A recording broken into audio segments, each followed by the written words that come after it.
12,500 രൂപയാണ് മാസം കിട്ടുന്നത്. എടുക്കണമെന്നല്ല ഞാൻ പറഞ്ഞത്. ICAR PG സിലബസ് താല്പര്യമില്ലെങ്കിൽ MSc എടുക്കരുത്. Hi everyone, so my name is Tamida. I am currently doing my PG at Kerala Agriculture University. Subject Agriculture Extension and Department of Social Science. So ഇന്നത്തെ video വന്നിട്ട് നിങ്ങൾ BSc AG കഴിഞ്ഞു, പക്ഷേ നിങ്ങൾക്ക് MSc എടുക്കാൻ താല്പര്യമുണ്ട്, നിങ്ങൾക്ക് ഏത് സബ്ജക്റ്റാണ് എടുക്കേണ്ടത് ഒരു കൺഫ്യൂഷൻ ഉണ്ടെങ്കിൽ this video is for you. Because എനിക്കും സെയിം കൺഫ്യൂഷൻ ഉണ്ടായിരുന്നു ഏത് സബ്ജക്റ്റ് എടുക്കണമെന്ന്. നമ്മൾ ആദ്യം ചെയ്യേണ്ടത് നമ്മുടെ ഇൻട്രസ്റ്റ് ഏത് സബ്ജക്റ്റിലാണ്. നിങ്ങൾക്കിപ്പം നമുക്ക് 4 വർഷം പഠിച്ചത് നമുക്ക് എന്തെങ്കിലുമൊക്കെ ഒരു ബേസ് കാണുമായിരിക്കും. അതിനോ എക്സാം കഴിയുമ്പോഴേ കാര്യങ്ങൾ ചിലപ്പോൾ മറന്നു പോകുന്ന സ്റ്റുഡൻസ് ആയിരിക്കും. ബിക്കോസ് ഞാൻ അങ്ങനെ ഒരാളായിരുന്നു. എനിക്ക് കാര്യങ്ങളൊന്നും അങ്ങനെ ഓർമ്മ നിൽക്കാറില്ല. അപ്പോൾ എനിക്കും ഈ റാബൊക്കെ കഴിഞ്ഞ് വന്നപ്പോഴത്തേക്ക് എനിക്കും ആക്ച്വലി ഓർമ്മയൊന്നും ഇല്ലാത്ത സബ്ജക്ട്സ് ഇത് പഠിക്കുമ്പോൾ എല്ലാ സിലബസും വായിച്ചപ്പോൾ എനിക്ക് ഓക്കെ എന്ന് തോന്നിയത് ഹോർട്ടിക്കൾച്ചർ. ഓക്കെ സിലബസ് വായിച്ചപ്പോൾ എനിക്ക് ഓക്കെ കവർ ചെയ്യാൻ പറ്റും തോന്നി. ഞാൻ 4th ഇയർ ഹോർട്ടിക്കൾച്ചറാണ് എഴുതിയത്.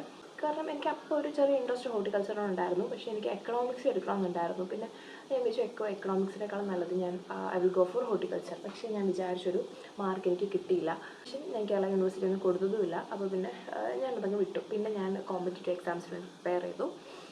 അത് കഴിഞ്ഞ് ഒരു 5 months വർക്ക് ചെയ്തു. അതിൻ്റെ ഇടയ്ക്ക് ഞാൻ തന്നെ അടുത്ത വർഷത്തെ PG വിളിച്ചപ്പോൾ ഞാൻ എക്സാമിന് കൊടുത്തിട്ടുണ്ടായിരുന്നു. അത് ഞാൻ കൊടുത്ത് ഓക്കെ കഴിഞ്ഞ വർഷം എഴുതാൻ പറ്റിയില്ല. So this year I will go for economics. Social science department എക്സെഷൻ എക്കണോമിക്സും സോഷ്യൽ സയൻസിനാണ് വരുന്നത്. സോ അങ്ങനെ അപ്ലൈ ചെയ്ത് അത്യാവശ്യം എല്ലാം കവർ ചെയ്തു.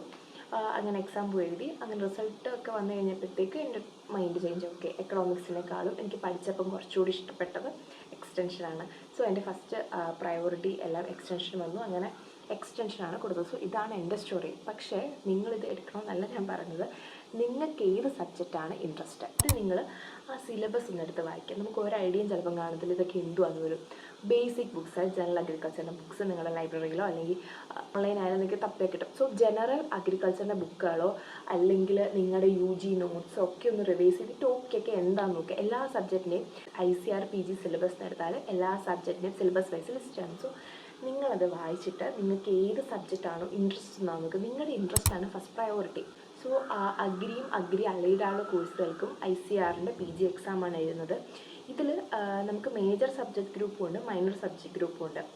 ഈ മേജർ സബ്ജക്റ്റിന് ഇപ്പോൾ പ്ലാൻ സയൻസ് ഒരു മേജർ സബ്ജക്റ്റാണ്. നമ്മൾ ആ ഗ്രൂപ്പിൽ പ്ലാൻ സയൻസ് എന്ന് പറയുന്ന കോഡിനകത്താണ് ഈ plan breeding genetics, pathology, seed science, microbiology, plan genetic resource ഇത്രയും സബ്ജക്റ്റ് വരുന്നത് പ്ലാൻ സയൻസ് ഉള്ള ഒറ്റ ഹെഡിങ്. സോ ഇതിൽ ഏത് നിങ്ങൾക്ക് പഠിക്കണമെങ്കിലും ഈ സബ്ജക്റ്റിൽ ഏത് നിങ്ങൾക്ക് പഠിക്കണമെങ്കിലും ഇതെല്ലാ സിലബസും നിങ്ങൾ കവർ ചെയ്ത് പ്ലാൻ സയൻസിൻ്റെ എക്സാം എഴുതുക. അത് കഴിഞ്ഞ് പറഞ്ഞു വരുന്ന plan biotechnology, crop physiology, molecular biology, plan bio chemistry ഇതെല്ലാം വരുന്നത് പ്ലാൻ ബയോടെക്നോളജി എന്ന് പറയുന്ന കോഴ്സ് കോഡിനകത്താണ്. സോ നിങ്ങൾക്കിപ്പോൾ ഇതിനകത്ത് ഏത് സബ്ജക്റ്റ് ആണെങ്കിലും നിങ്ങൾ എന്ത് ചെയ്ത് മൊത്തം സബ്ജക്ട്സും പഠിച്ചാൽ ഈ സിലബസും കാരണം നമുക്ക് ICARൻ്റെ PG സിലബസ് എന്ന് പറഞ്ഞ സിലബസ് ഓൺലൈനിൽ അവൈലബിൾ ആണ്. ഞാൻ അതിൻ്റെ PDF ഡിസ്ക്രിപ്ഷൻ ബോക്സിൽ ഇട്ടേക്കാം. അതെന്ന് പറഞ്ഞാൽ ഫിസിക്കൽ സയൻസ്. ഫിസിക്കൽ സയൻസിനകത്ത് agriculture, meteorology, soil science and agriculture chemistry, soil conservation, water management, organic farming, environment science അങ്ങനത്തെ കുറച്ച് സബ്ജക്ട്സാണ് ഫിസിക്കൽ സയൻസ് എന്ന് പറയുന്ന കോഴ്സിൻ്റെ അടി വരുന്നത്. അടുത്തതുള്ളത് എൻഡമോളജി, നിമറ്റോളജി.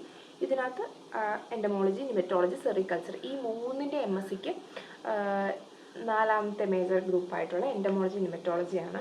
അടുത്ത അഗ്രോണമി എന്ന് പറഞ്ഞ സബ്ജക്ട് ഗ്രൂപ്പിനകത്ത് അഗ്രോണമി സബ്ജക്ട്സ് മാത്രമേ വരുന്നുള്ളൂ. പിന്നെ സോഷ്യൽ സയൻസിനകത്ത് വരുന്ന അഗ്രികൾച്ചർ എക്കണോമിക്സും അഗ്രികൾച്ചർ എക്സ്റ്റൻഷനും. അപ്പം ഞാൻ എടുത്തേക്കുന്ന ഈ ഒരു ഡിസിപ്ലിനാണ് സോഷ്യൽ സയൻസ് ഡിസിപ്ലിൻ വരുന്നത്. അടുത്ത സ്റ്റാറ്റിക്കൽ സയൻസ്. ഇതിനകത്ത് agriculture statics, computer application, bio informatics ഇത് 3 വരുന്നത് സ്റ്റാറ്റിക്കൽ സയൻസിനകത്താണ്. പിന്നെ ഹോർട്ടിക്കൾച്ചറിനകത്ത് വെജിറ്റബിൾ സയൻസ് വരും, fruit science, post harvest, floriculture, plantation, medicine and aromatic crops. So ഇതൊക്കെ വരുന്നുണ്ട്. പിന്നെ ഫോറസ്ട്രി, അഗ്രോ ഫോറസ്ട്രി, സിൽവികൾച്ചറിനകത്ത് ഫോറസ്റ്റിൻ്റെ കുറേ ക്രോപ്സ് ചെയ്യുന്നുണ്ട്. നമുക്ക് പിന്നെ agriculture engineering technology, soil and water conservation engineering, irrigation, renewable energy ഇങ്ങനത്തെ കുറേ. പിന്നെ വരുന്നത് water science, technology, veterinary science പറഞ്ഞ അഗ്രികൾച്ചർ അലൈഡ് കോഴ്സിൻ്റെ കാര്യങ്ങളൊക്കെ താഴോട്ട് വരുന്നുണ്ട്. ഞാനിപ്പോൾ ഇത്രയും വായിച്ച ഒരു 10 സബ്ജക്ട്സ് ഗ്രൂപ്പ് ഞാൻ വായിച്ചിരുന്നത്. ഇത്രയാണ് അഗ്രികൾച്ചർ റിലേറ്റഡ് ആയിട്ട് വരുന്ന നമ്മുടെ മെയിൻ അഗ്രികൾച്ചർ സബ്ജക്റ്റ് എടുക്കുമ്പോൾ ആദ്യം വേണ്ടത് നിങ്ങളുടെ ഇൻട്രസ്റ്റാണ്. പിന്നെ നിങ്ങൾക്ക് ഇൻട്രസ്റ്റ് ഒന്നുമില്ല, ഒക്കെ നിങ്ങൾക്ക് ഏതായാലും മതി. സോ നിങ്ങളുടെ എടുത്തേക്കുന്ന സബ്ജക്റ്റിൻ്റെ സ്കോപ്പ് എന്താണ്? സോ ഈ സബ്ജക്റ്റിന് MSc എടുത്താൽ നിങ്ങൾക്ക് എവിടേക്കാണ് വർക്ക് ചെയ്യാൻ താല്പര്യം? നിങ്ങൾക്കിപ്പം ഓക്കെ സയൻറ്റിസ്റ്റായിട്ട് കയറാം, അല്ലെങ്കിൽ ക്രോപ്പ് പ്രൊട്ടക്ഷൻ ആണോ, ക്രോപ്പ് മാനേജ്മെൻ്റ് ആണോ, അല്ലെങ്കിൽ സോഷ്യൽ സയൻസ് ആണ്, എന്താണ് നിങ്ങൾക്ക് നിങ്ങളുടെ ഇൻട്രസ്റ്റ് എന്താണ്, എന്തെടുക്കാനാണ് നിങ്ങൾക്ക് താല്പര്യം, എന്താണ് ജോലി സാധ്യത എന്തിനാണ്, പിന്നെ എന്താണ് നിങ്ങളുടെ ഫ്യൂച്ചർ പ്ലാൻ, ഇതൊക്കെ ബേസ് ചെയ്തിട്ടാണ് നിങ്ങളൊരു കോഴ്സ് എടുക്കാൻ. പിന്നെ MSc ഓക്കെ താല്പര്യമില്ലെങ്കിൽ MSc എടുക്കരുത്. ഹയർ ക്വാളിഫിക്കേഷൻ ആയിരിക്കും എന്തായിരിക്കും, പക്ഷേ നിങ്ങൾക്ക് ഒട്ടും പഠിക്കാൻ താല്പര്യമില്ലെങ്കിൽ don't go for MSc. Because BSc കഴിയുമ്പോൾ കുറേ പേർക്ക് റിയലൈസേഷൻ വരും, okay this is not my field. നിങ്ങൾക്ക് ഡൈവേർട്ട് ചെയ്യാനുള്ള ഓപ്പർച്യൂണിറ്റി ഉണ്ട്, നിങ്ങൾക്ക് ബിസിനസ് സ്റ്റാർട്ട് ചെയ്യണോ, അപ്പോൾ അങ്ങനെ പോകും. ഇപ്പോൾ നിങ്ങൾക്ക് കുറേ അഗ്രി ഇൻക്യുബേഷൻ സെൻറ്റേഴ്സ് ഉണ്ട്, അഗ്രി റിലേറ്റഡ് ആണെങ്കിൽ അങ്ങനെ പോകും. അല്ലാതെ നിങ്ങൾക്ക് എന്തെങ്കിലും ഐഡിയ ആണെങ്കിൽ കേരള സ്റ്റാർട്ടപ്പ് മിഷൻ നമുക്കുണ്ട്. അപ്പോൾ അങ്ങനെ നിങ്ങൾക്ക് പല ഐഡിയയിലോട്ടും പോകാം. സോ നിങ്ങൾക്ക് താല്പര്യമില്ലെങ്കിൽ എടുക്കാതിരിക്കുക. കാരണം MScക്ക് നമുക്ക് കുറേ വർക്ക് വരുന്നുണ്ട്. ഇപ്പം അഗ്രോണമിക്കാണെങ്കിൽ നിങ്ങൾ ഒരു ക്രോപ്പ് വളർത്തി വലുതാക്കി അതിൻ്റെ റിസർച്ചാണ് നമ്മൾ MScയിൽ ചെയ്യുന്നത്. ഓക്കെ, ഇഷ്ടംപോലെ പേപ്പർ വർക്ക്സ് ആണ്, അസൈൻമെൻറ്റ്സ് ആണ്. സെക്കൻഡ് ഇയർ തൊട്ട് നമ്മൾ റിസർച്ച് പ്ലാൻ സയൻസ് എഴുതി എനിക്ക് വേണ്ടത് CTech ആയിരിക്കും. പക്ഷെ നമുക്കൊരു 10-12 കോഴ്സ് എല്ലാം പഠിക്കാൻ കാണും. പക്ഷേ അതെല്ലാം CTech ആയിരിക്കണമെന്നില്ല. നിങ്ങൾക്ക് മേജർ സബ്ജക്ട്സ് കാണും, മൈനർ സബ്ജക്ട്സ് കാണും. ഇപ്പം എൻ്റെ കേസ് പറഞ്ഞാൽ ഞാനിപ്പം എക്സ്റ്റൻഷനാണ് പഠിച്ചത്. പക്ഷേ എക്സ്റ്റൻഷനിൽ എനിക്കിപ്പം ആദ്യത്തെ ഫസ്റ്റ് ഇയറിലാണ് ഞാൻ, ഫസ്റ്റ് സെമ്മാണ്. സോ 9 കോഴ്സാണുള്ളത്. ഈ 9 കോഴ്സിൽ 6 കോഴ്സാണ് എക്സ്റ്റൻഷൻ കോഴ്സുകൾ വന്നത്. പിന്നെ മൈനർ കോഴ്സ്, അതിലൊന്ന് സ്റ്റാറ്റ് ഉണ്ട്, 2 PGS കോഴ്സുണ്ട്. ഈ PGS കോഴ്സ് നമ്മൾ MSc കഴിയുമ്പോഴത്തേക്കും ഒരു 5 to 6 PGS കോഴ്സ് നമ്മൾ കവർ ചെയ്തിരിക്കണം. അപ്പം 2 PG സബ്ജക്ട്സ് ഉണ്ട്. ഒന്ന് ഞങ്ങൾക്കുള്ള agriculture research ethics and rural development programme. പിന്നെ ഒരു PGS കോഴ്സ് ഉള്ളത് ലൈബ്രറി ആൻഡ് ഇൻഫർമേഷൻ സർവീസ്. നമ്മൾ ഇത് ഒരു 5 മൈനർ കോഴ്സ് നമ്മൾ MSc കഴിയുമ്പോഴത്തേക്ക് ഇത് കഴിയണം. അല്ലാതെ നമുക്ക് എക്കണോമിക്സ് ആയാലും സ്റ്റാറ്റ് ആയാലും അങ്ങനെ മൈനർ കോഴ്സ് ഉണ്ട്. ഇപ്പോൾ നമ്മുടെ ഇഷ്ടമാണ്. ഇവിടെ ഞങ്ങളുടെ യൂണിവേഴ്സിറ്റിയിലൊക്കെ സ്റ്റുഡൻസിൻ്റെ താല്പര്യമാണ് ഏത് കോഴ്സ് എടുക്കണം.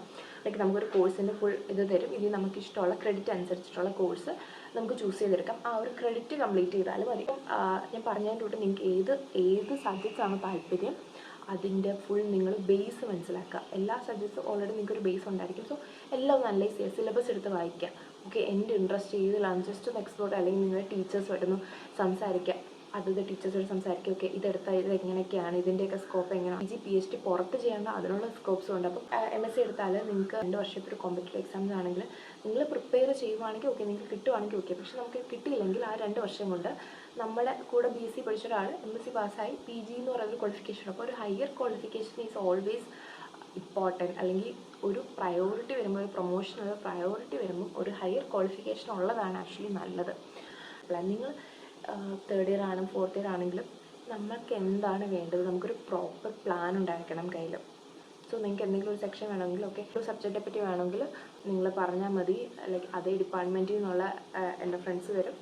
So you can discuss with them. നിങ്ങൾ എന്തെങ്കിലും ഓക്കെ ക്വയറീസ് ഉണ്ടെങ്കിൽ എൻ്റെ ഇൻസ്റ്റഗ്രാം ഉണ്ട്, stories of Mamata. You can text me there or comment ബോക്സിലിട്ടാലും എനിക്ക് അറിയാവുന്നതാണെങ്കിൽ ഞാൻ പറഞ്ഞുതരാം. അതർവൈസ് ഞാൻ എൻ്റെ ഫ്രണ്ട്സിനോട് അല്ലെങ്കിൽ ഇവിടുത്തെ ടീച്ചേഴ്സിനോട് ചോദിച്ചിട്ട് ഞാൻ പറഞ്ഞുതരാം. പിന്നെ സ്കോളർഷിപ്പിൻ്റെ കാര്യം, MScയുടെ സ്കോളർഷിപ്പ് AIEEA PG എന്ന് പറയുന്ന എക്സാമാണ്. സോ ഇതിൻ്റെ സ്കോളർഷിപ്പ് നിങ്ങൾ JRF എന്ന് പറയും, ജൂനിയർ റിസർച്ച് ഫെല്ലോ. ഇതിൻ്റെ ടോപ്പ് റാങ്ക് വരുന്നവർ ഓരോ സബ്ജക്ട്സിന്, ഞാൻ ഇപ്പോൾ 10 സബ്ജക്ട് കോഡ് വായിച്ചില്ലേ, ഇതിന് ഓരോന്നിനും ഡിഫറെൻറ്റ് അലോട്ട്മെൻറ്റ് ആയിരിക്കും, ഡിഫറെൻറ്റ് സീറ്റ്സ് അലോട്ട്മെൻറ്റ് ആയിരിക്കും. ഓരോ സബ്ജക്റ്റിനും ടോപ്പ് റാങ്ക് വരുന്ന ഇത്ര പേർക്ക്, ഓരോ സബ്ജക്റ്റിനനുസരിച്ച് വ്യത്യാസം കാണും. ടോപ്പ് റാങ്കിൽ വരുന്ന ഇത്ര പേർക്ക് JRF സ്കോളർഷിപ്പ് കിട്ടും. JRF സ്കോളർഷിപ്പ് 12,500 രൂപയാണ് മാസം കിട്ടുന്നത്. ഇനി അതല്ല, നിങ്ങൾക്ക് ICR വഴിയാണ് സീറ്റ് കിട്ടിയത്, പക്ഷേ നിങ്ങൾക്ക് ടോപ്പ് റാങ്ക് ഇല്ല, പക്ഷേ നിങ്ങളുടെ സ്റ്റേറ്റ് യൂണിവേഴ്സിറ്റിയിലല്ല പഠിക്കുന്നതെങ്കിൽ നിങ്ങൾക്ക് NDS സ്കോളർഷിപ്പ് കിട്ടും. അത് 5,000 രൂപയുണ്ട്.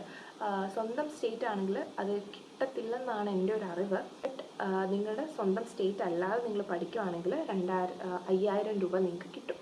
നിങ്ങൾക്ക് നിങ്ങളുടെ BScക്ക് നിങ്ങൾക്ക് നല്ല OGPA ഉണ്ടെങ്കിൽ you can apply for national scholarship four post graduation. ഇത് ആർക്ക് വേണമെങ്കിലും അപ്ലൈ ചെയ്യാം. National scholarship four post graduation നിങ്ങളുടെ BScയുടെ OGPA വെച്ചിട്ടുണ്ടായിരിക്കും.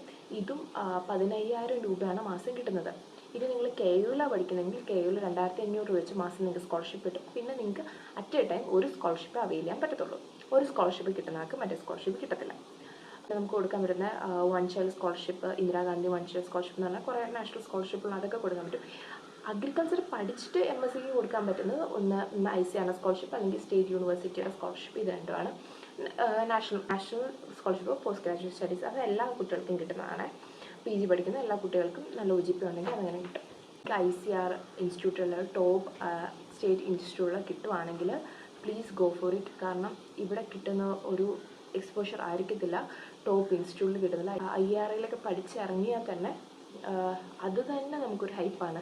ലൈക്ക് ഫസ്റ്റ് ഇയർ തൊട്ടേ നമുക്ക് ARSൻ്റെ പ്രിപ്പറേഷൻ ആയിരിക്കും തുടങ്ങുന്നത്. ഇവിടെയൊക്കെ നമ്മൾ MSc കഴിയുമ്പോൾ അല്ലെങ്കിൽ MSc ഒക്കെ കഴിയാറാകുമ്പോഴത്തേക്ക് പയ്യെ നമുക്കിഷ്ടമുണ്ടെങ്കിൽ നമ്മൾ പ്രിപ്പറേഷൻ മോർ എക്സ്പോഷർ കിട്ടുന്നതായിരിക്കും ഓൾവേസ് നൈസ്.